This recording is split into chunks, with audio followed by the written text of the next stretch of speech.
नमस्कार। आज हम लोग बात करेंगे कैसे कैंसर को हम लोग रोक सकते हैं डाइट से। मैं सुभाती मेडिकल कॉलेज से बोल रहा हूँ। यहाँ पे हम लोग नेचुरल कैंसर का इलाज कैसे डाइट से, एक्सरसाइज से और तरह तरह के वो खाना जो अमीनो एसिड में कन्वर्ट होते हैं वो खाना हम ना खाएं और क्या क्या खाएं, इस चीज़ पे हम लोग आपको जवाब देंगे।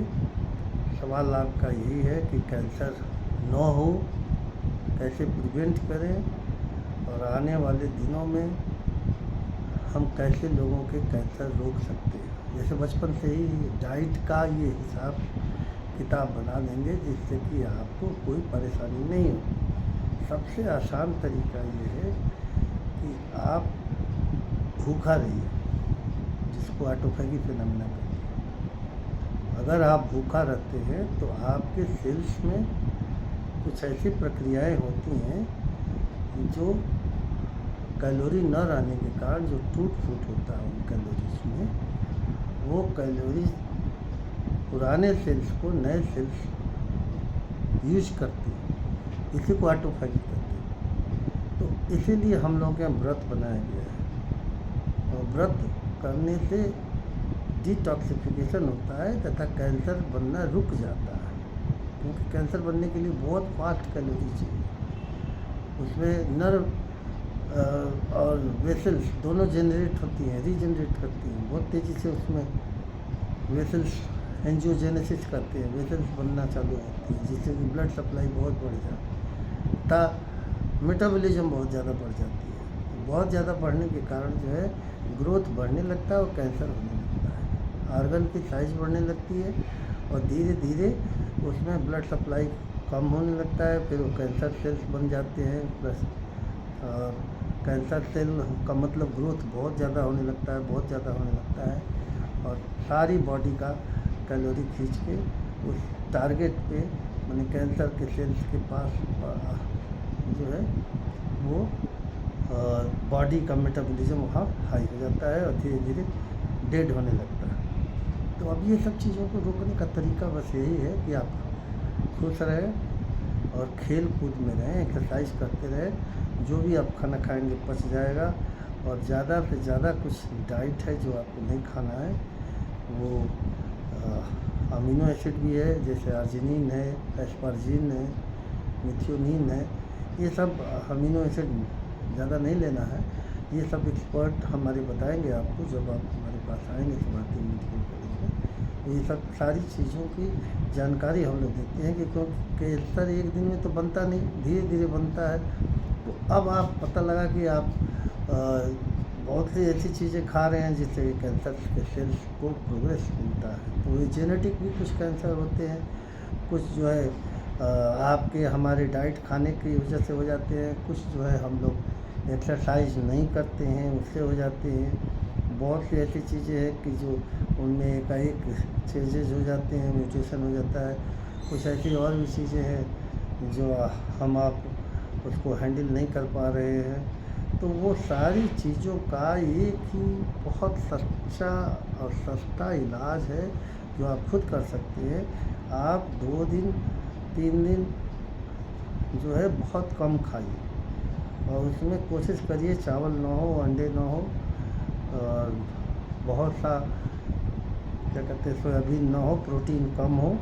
वो प्रोटीन जब ज़्यादा कम लेंगे तो आपका बॉडी में थोड़ा स्ट्रेस डेवलप होगा और धीरे धीरे सेल्स डिप्लीट होगी, सेल्स सिकुड़ती जाएगी और सेल्स में ही जो पुरानी सेल्स है जो अपने आप डेड हो के ऑटोफैगी फिनोमेना होता है, लाइसोसोम होता है सेल में, वो ऑर्गेनेलिज है तो वो लाइसोजाइम बनाते हैं और धीरे धीरे वो अपना सेल्स को डैमेज करेगा, अपने पुरानी सेल्स को डैमेज करेगा और नया सेल उसको ईट करेगा और कैलोरी की ज़रूरत नहीं रहेगी। ये कैलोरी आपकी बॉडी से ही कैलोरी लेगा और इस तरीके से नए कैंसर सेल्स नहीं बनेंगे। ये इसका फिनोमेना है। बहुत से एंजाइम हैं जिनके बारे में हम नेक्स्ट वीडियो में बताएंगे। ये पहला वीडियो है।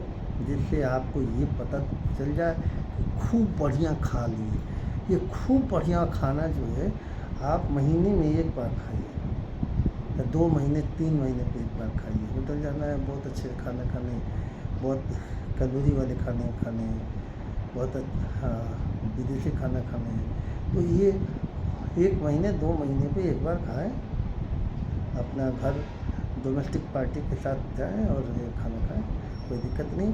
दूसरा जो आपको सिस्टम मैं बता रहा हूँ कि आप जैसे इंडियंस हैं तो आप वेजिटेरियन हैं, खूब बढ़िया खाइए, रोटी खाइए, दाल खाइए, चावल थोड़ा कम खाइए, मीठी चीज़ें कम लीजिए और ये कोशिश करिए कि एक्सरसाइज ज़रूर करिए। 10 से 12 मिनट की एक्सरसाइज बहुत ज़रूरी होती है, जिससे कि सेल्स में कुछ एंजाइम्स बनते हैं जो आपको प्रोटेक्शन देते हैं और इन एंजाइम से आपका सेल्स का ग्रोथ बहुत बढ़िया रहता है। भूखा रहने पे ये देखा गया है कि वो सेल्स जो पुरानी सेल्स हैं वो डेड होने लगती हैं कि ज़्यादा कैलोरी नहीं आ रहा है, और नई सेल जो है उसी को डेड जो हो रहा है उसकी कैलोरी यूटिलाइज कर लेती है और इस तरीके से आप दोबारा यंग भी हो सकते हैं, रीजनरेशन होता है और ये फिनोमेना ऑटोफैगी है।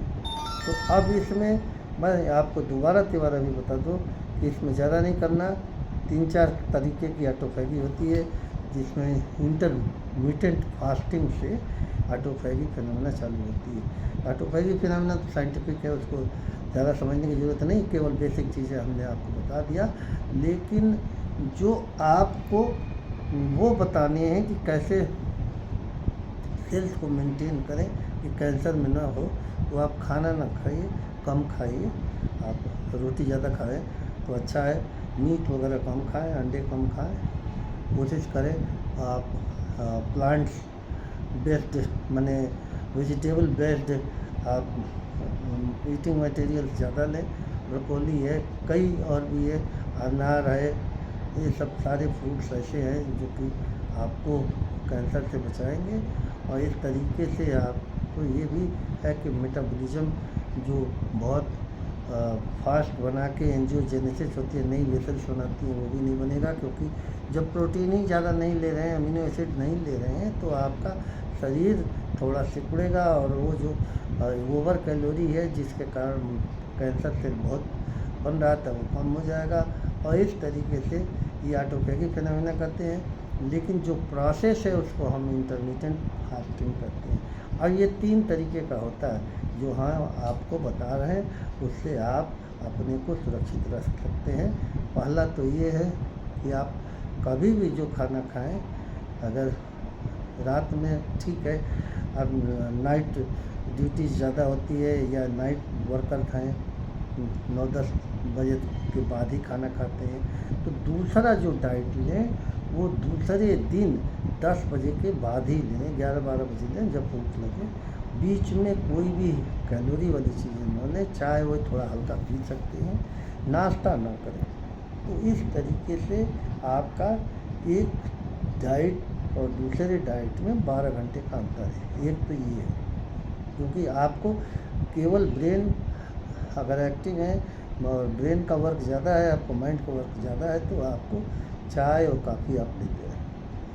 दूसरा जो चीज़ है, दूसरा जो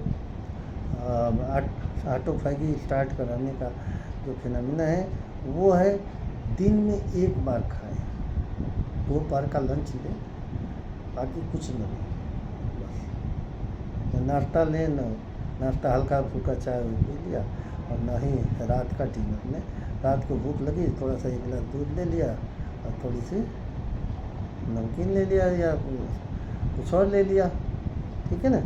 नेक्स्ट जो चीज़ें हैं इसमें ड्राई फ्रूट का भी बहुत ज़्यादा रोल नहीं है। आप ड्राई फ्रूट अवॉइड करें, नट अवॉइड करें, क्योंकि हमें कैंसर से बचना है। कैंसर अगर डिटेक्ट हुआ है कि कैंसर होने वाला है तो आप रोक सकते हो केवल डाइट से, ठीक है। हमारे पास ऐसे दवाइयाँ हैं जो हम आपको डायग्नोसिस बना कर दिखा देंगे, पूरे वर्ल्ड में कहीं ले जाकर दिखाइए, तो भारती में आ जाए। भारती मेडिकल कॉलेज में पूरी हमारी ऑन्कोलॉजी की टीम है और हम लोग ये चीज़ें बता देते हैं कि आप खुद कंट्रोल कर लोगे। क्योंकि लाइफ स्पैन बहुत कम हो जाती है कैंसर में, और इससे आप डाइट कंट्रोल करते रहेंगे तो आप इससे अपना आराम से वर्क चला सकते हैं, और लाइफ स्पैन भी 10-15 साल बढ़ जाएगी, जो कि ये लोग 2 साल 4 साल बताते हैं। नेक्स्ट जो दूसरा ट्रीटमेंट है, आप 3 दिन बाद अगर बहुत ज़्यादा कैंसर की डायग्नोसिस हुई है, बायोमार्कर एंजाइम टेस्ट कराएं, इसमें कैंसर दिख रहा है, तो अब उसमें क्या करिए कि धीरे धीरे आप 3 दिन लगातार कोई भी ऐसा खाना खाइए जो 800 कैलोरी से ज़्यादा ना हो। ये कैसे पता चलेगा? तो ये ऐसे पता चलेगा, मीठा बिल्कुल ना लीजिए, चावल थोड़ा सा लीजिए, रोटी ले लीजिए, मीठा बिल्कुल ना लीजिए, चाय में भी ना लीजिए, दूध में भी ना लीजिए, और कोशिश करिए फ्रूट से ज़्यादा आप अपने को मेंटेन करिए। भूख लगे तो फ्रूट लीजिए, फ्रूट में भी भूखा जैसे मैंने आप मीठा ना लें, जैसे पपीता है बहुत ज़्यादा मीठा ना हो, आप अनार लें, आप अनानास भी ले सकते हैं, बहुत मीठा ना हो। दूसरा सेब भी हल्का फुल्का ले सकते हैं, कोई दिक्कत नहीं है इसमें। केले बिल्कुल ना खाएं, और इस तरीके से और भी फ्रूट है, चीकू बिल्कुल ना लें, है ना। तो इस तरीके की जो भी आपके पास फ्रूट्स हैं जो मीठे ना हो, काले अंगूर ले सकते हैं, और इस तरीके से 3 दिन आपको लगातार करनी होगी। इसमें चक्कर ना आए, अगर चक्कर आता है तो आप मीठी चाय पी सकते हैं। 3 दिन में आपके ऑटोफैगी एकदम स्टार्ट हो जाता है, कैंसर का सेल डिक्रीज होने लगता है। ये मैंने देखा है हमारी थेरेपी में, हम लोग 3 दिन का 800 कैलोरी का रखते हैं। 800 बने 800 हो गया, कभी 1000 हो गया, कभी 600 हो गया। इस तरीके से आपको मेंटेन रखेंगे, और कुछ दवाइयाँ, कुछ आयुर्वेदिक दवाइयाँ हैं जो हम आपको प्रोवाइड कराएंगे। इस तरीके से आपका कैंसर सेल्फ लिमिटेशन में आ जाएगा, और अलग स्टेज में नहीं जाएगा। फर्स्ट स्टेज में ही लगभग बंद हो जाएगा उसका बढ़ना। फिर धीरे धीरे और भी दवाइयाँ हैं जो हम आपको देंगे, जिससे कि वो रिजॉल्व हो जाता है। तो अब ये स्लो प्रोसेस है, और इसमें लोगों को उतना पता नहीं होता था। खूब खाना खाते थे लोग, जाके अपना वो अंडे खा लिए, मीट खा लिए, तरह तरह के मुर्गे खा लिए, वो सारी चीज़ों को हम लोग बंद कराएंगे। आप 1 महीना 2 महीना में 1 बार खा लें, कोई दिक्कत नहीं उससे, लेकिन बार बार ना खाएं। फ्रूट्स आप ज़्यादा लेंगे, जिससे एंटीऑक्सीडेंट जितने भी हैं वो एब्जॉर्ब होंगे, और इस तरीके से आपके बॉडी में एक रिफ्रेश आइडियाज़ आएंगे। आपको तुरंत अपने भी जैसे थके हुए लगते थे, अब वो नहीं थकेंगे। क्योंकि आपके बॉडी से जो डेडनिंग सेल्स है, माइटोकॉन्ड्रिया, एंडोप्लाज्मिक रेटिकुलम, जो पुरानी हैं, डेड हो रही हैं, वो लाइसोसोम्स के जो एंजाइम्स हैं उससे वो डाइजेस्ट होंगे, और इस तरीके से वो ऑटोफैगी फिनोमेना हो जाएगा, और चीज़ें ख़त्म हो जाएंगी। एक तो ये मेथड। दूसरा मेथड जो है ऑटोफैगी वाला, मैंने बता ही दिया कि इसी तरीके से करते रहना है। तीसरा जो मेथड है कि आपको एक थोड़ा सा एक्सपोजर चाहिए, दौड़ धूप का, वो 10-12 मिनट का एक्सरसाइज हल्का फुल्का करिए। ना मन हो तो पैदल चल के आइए, ना मन हो तो थोड़ा बॉल खेल लीजिए, हैंडबॉल खेल लीजिए, ठीक है। और तीसरी जो बहुत महत्वपूर्ण चीज़ें हैं कि कुछ डाइट्स हैं जिनको अवॉइड करना है, कि आर्जिनिन रिच, एस्परजिन रिच और मेथियोनिन रिच, ये चीज़ों को नहीं खाना है, जो हम आपको बताएंगे जब आप मिलेंगे। तो इस तरीके से हम आपको बहुत ही बढ़िया वर्क देंगे, और आपका कैंसर भी रुक गया, आपका सारा परेशानी ख़त्म हो गई, और आप एकदम हेल्दी एंड हैप्पी लाइफ। इस तरीके से हमने काफ़ी पेशेंट को ठीक किए। जो कैंसर हो रहा था उनको, एडिनोकार्सिनोमा लंग्स में हो रहा था, वो रुक गया। ब्रेस्ट कैंसर में काफ़ी महिलाओं को हम लोगों ने ट्रीट किया, वो रुक गया। और कुछ बच्चे थे जो ल्यूकेमिया वाले थे, वो लाइफ स्पैन उनका बड़ा अच्छा बढ़ गया। बहुत से और भी स्किन कैंसर के हैं, ओवेरियन कैंसर के हैं, यूट्रस के हैं। इन लोगों की लाइफ स्पैन बहुत ही अच्छा हो गया, क्योंकि एक बार अगर आपने कीमोथेरेपी ले ली तो सेल की डेथ होने लगती है।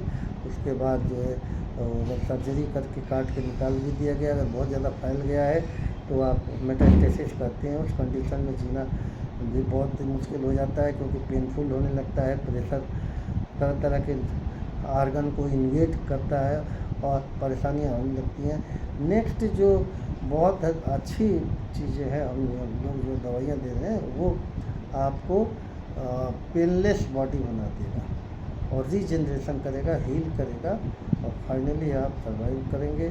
जो आपका 10, 20, 25, 30 लाख रुपए लोग ले लेते हैं वो सब ख़त्म हो जाएगा। आपका मुश्किल से 5,000 में से हम लोग डायग्नोसिस शुरू होती है और CT स्कैन, PET स्कैन होगा तो उसके चार्जेस अलग हैं। मुश्किल से 30-35 हज़ार में आपका काम हो जाएगा और सर्जरी अगर करानी होगी तो उसके चार्जेस अलग होंगे और बहुत ही अच्छा लाइफ रहेगा। आप पेनफुल लाइफ जिएंगे और लॉन्ग लाइफ। धन्यवाद। मैं डॉक्टर आनंद, सुभारती मेडिकल कॉलेज।